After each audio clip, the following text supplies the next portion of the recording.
तुम मुझसे डर रही हो। वन्या एक एक कदम पीछे हटते हुए बोली, ऐसा कुछ भी नहीं है। पहले आप चुपचाप एक जगह पर खड़े रहिए।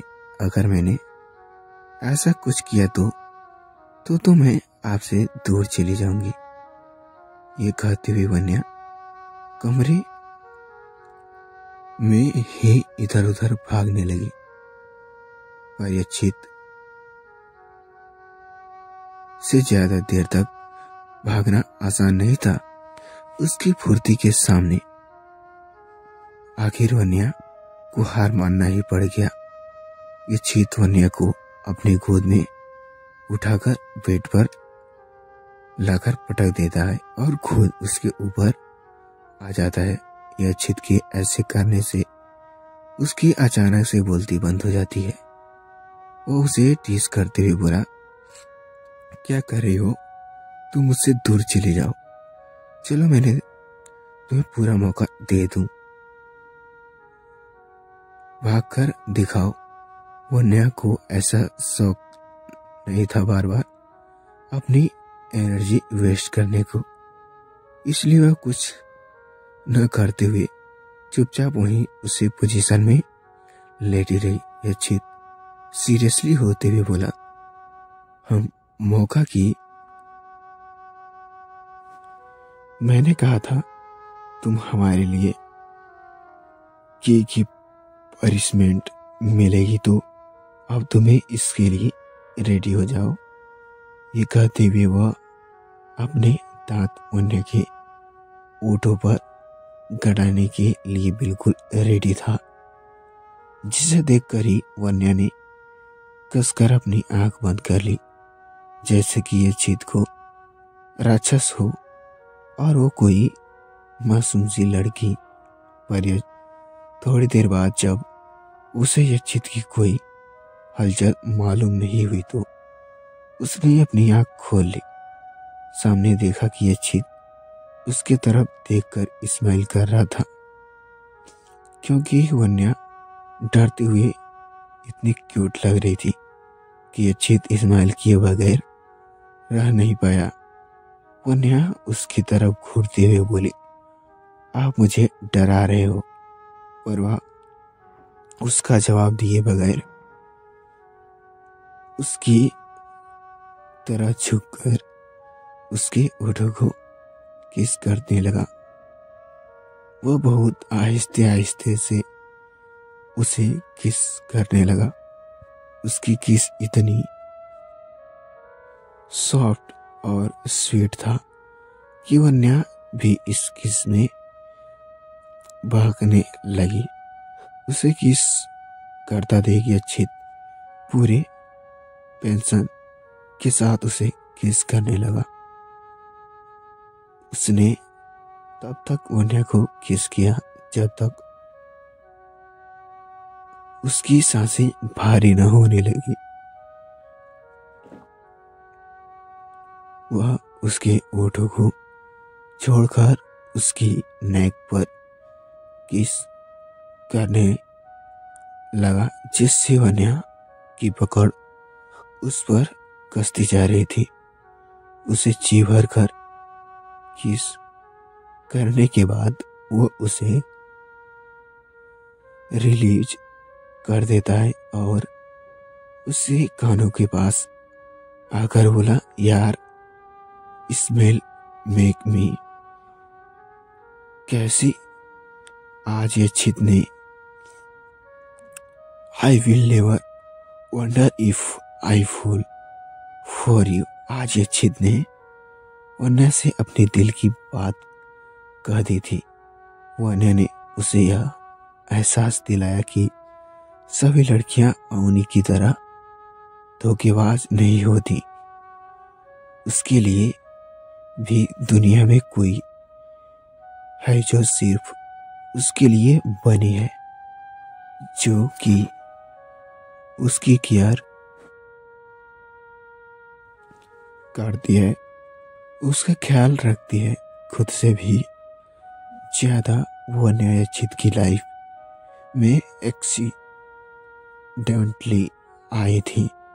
यच्छित ने बस यूं ही उससे शादी डिसीजन के लिए किया था, पर उसे नहीं पता था कि यह उसका लाइफ का बेस्ट डिसीजन होगा।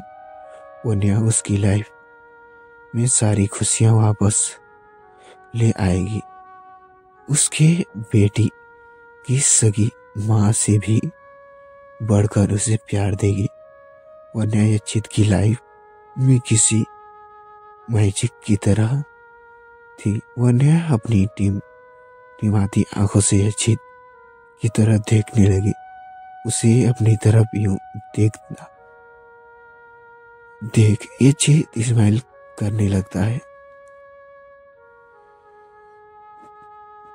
अब आगे यचित उसके गले को अपने अंगूठे से सहलाते हुए बोला, ऐसा मत देखो वाइफी, वरना मैं कल रो नहीं कर पाऊंगा। वन्या झट से अपनी नजर यचित से हटा देती है। उसकी इस गड़गड़ाहट को देखकर यचित एक बार फिर स्माइल करता है। वन्या उसकी तरफ देखते हुए बोली, पर आपने तो कहा था कि आपने ये शादी सिर्फ वेद के लिए किया है, ताकि उसे उसकी माँ का प्यार मिल सके। यचित स्माइल करता है और उसकी आंखों में देखते हुए बोला, हाँ, मैंने कहा था कि मैं ये शादी अपने बेटे के लिए कर रहा हूँ, पर मैंने ये तो नहीं कहा था ना कि मेरी बेटी की माँ प्यार नहीं हो सकता। वन्या तो यचित को देखते ही रह गई। उसे कभी लगा नहीं था कि यचित उसे प्यार करेगा। जिस तरह से यचित का एटीट्यूड था, जिस किस्म का एरोगेंट, गुस्सैलू और खतरनाक इंसान था, वन्या को कभी नहीं लगा था कि वो उससे प्यार कर पाएगा। हाँ, ये बात अलग था कि वन्या भी उसके लिए कुछ फील करने लगी थी, पर वो भी उससे प्यार करने लगी थी। वो शौक नहीं था, इसलिए वह खुद को वक्त देना चाहती थी।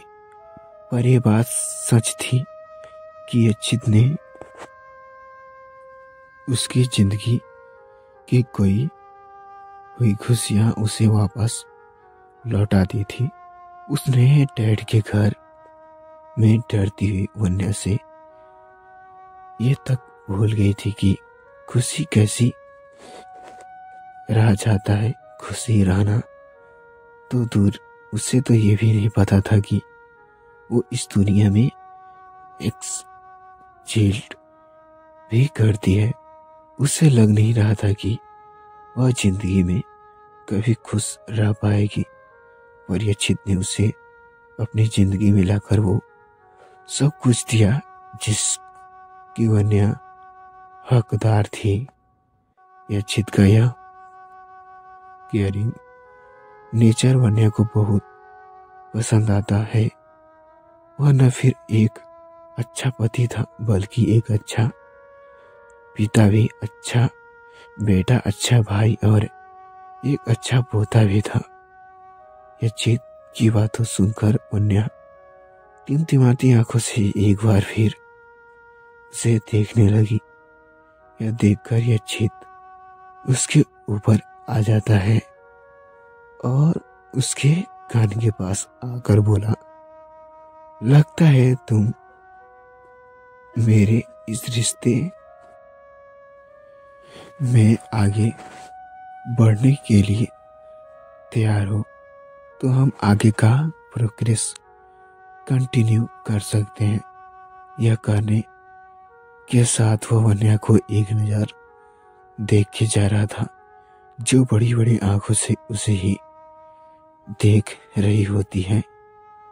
वह अचानक से नहीं बोलती है। उसके इस रिएक्शन पर यचित हंसने लगता है।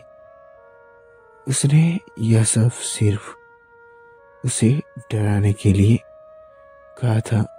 हम अगर यह सच था कि वह वन्य से प्यार करने लगा था, पर वह वन्य पर अपना प्यार जबरदस्ती थोपना नहीं चाहता था। वो उसका वेट करना चाहता था जब तक कि वह खुश रेडी न हो जाए। यक्षित आहिस्ते से वन्य के माथे पर किस कर लेता है और उसकी तरफ देखते हुए बोला, रात बहुत हो गई है, सो जाओ। वन्य अपनी टिमटिमाती आंखों के साथ हाँ में सिर हिलाती है और झट से अपनी आंख बंद कर लेती है। यक्षित उसे ब्लैंकेट से कवर कर देता है और उसे अपनी करीब खींच लेता है। वन्य किसी छोटी बच्ची की तरह उसके सीने में छिप जाती है। यह देखकर यक्षित के फेस पर एक बार फिर एक प्यारी सी मुस्कान आ जाती है और वह नींद की आगोश में चला जाता है। अगली सुबह यक्षित की नींद आज देर में खुली। उसे भी समझ नहीं आ रहा था कि वह आज लेट तक कैसे सो रह गया।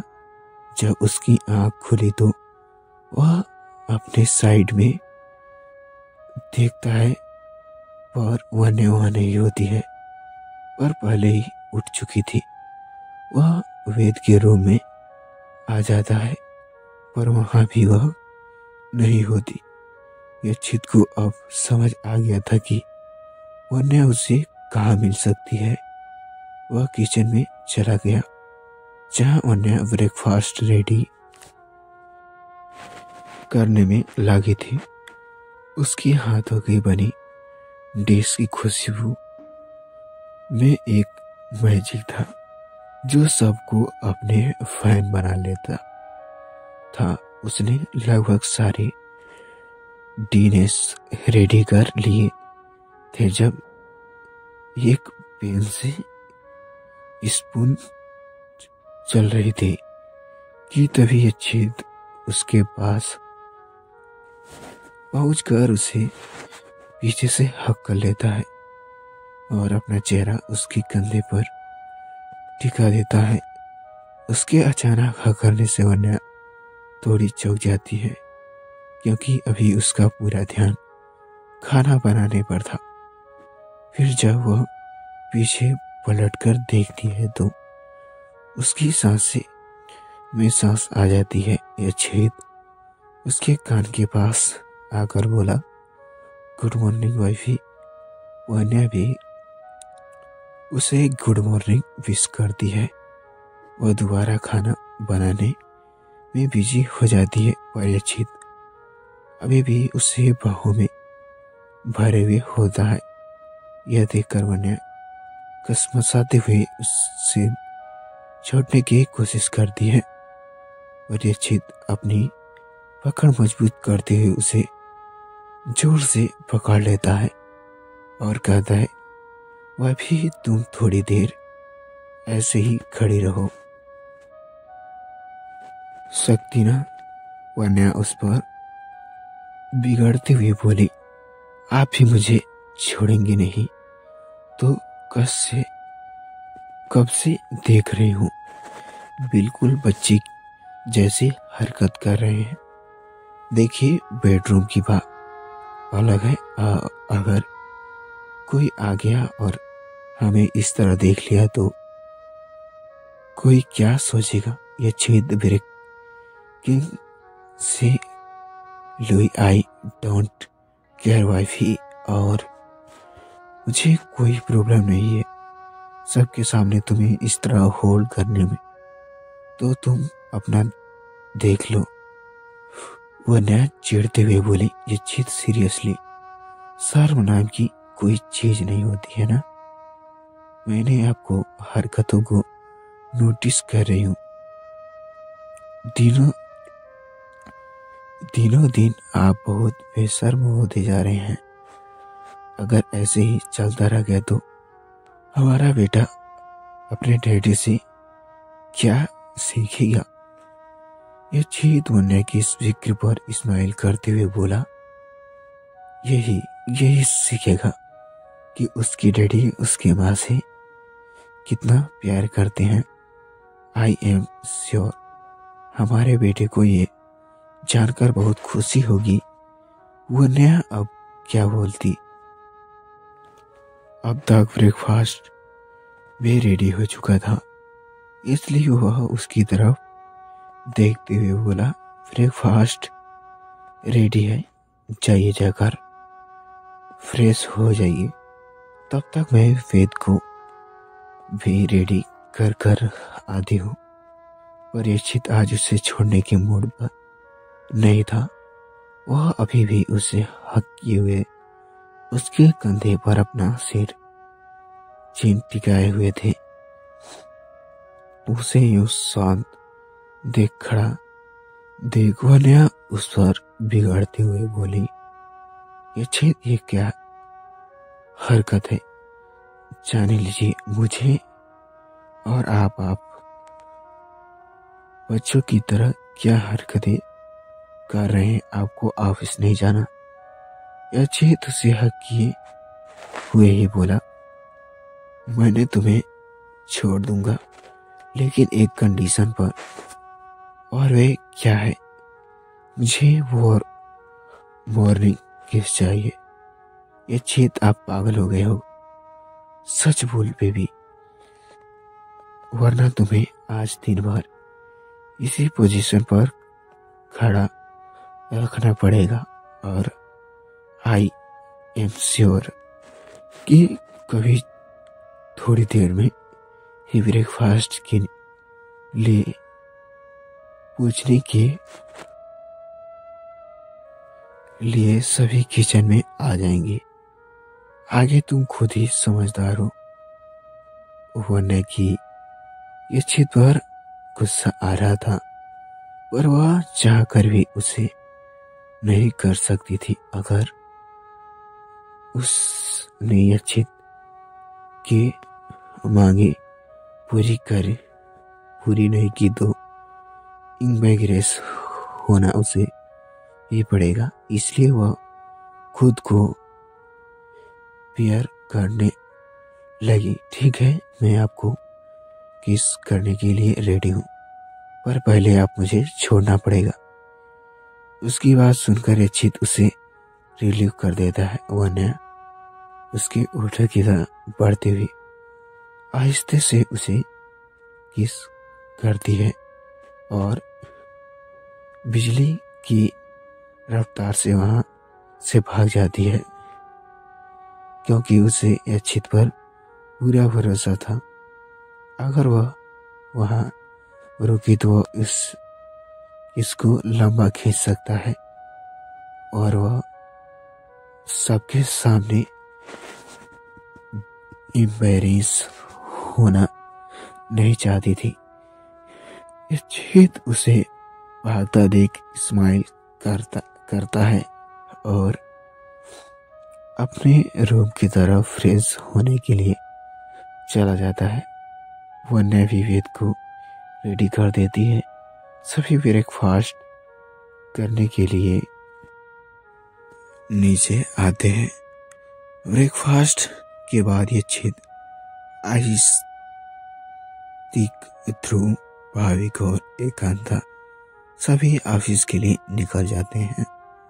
आज युवावन का कॉलेज का अपॉइंटमेंट था, पूरा करना था, इसलिए वह आज घर पर ही था। वेद भी आज घर पर था।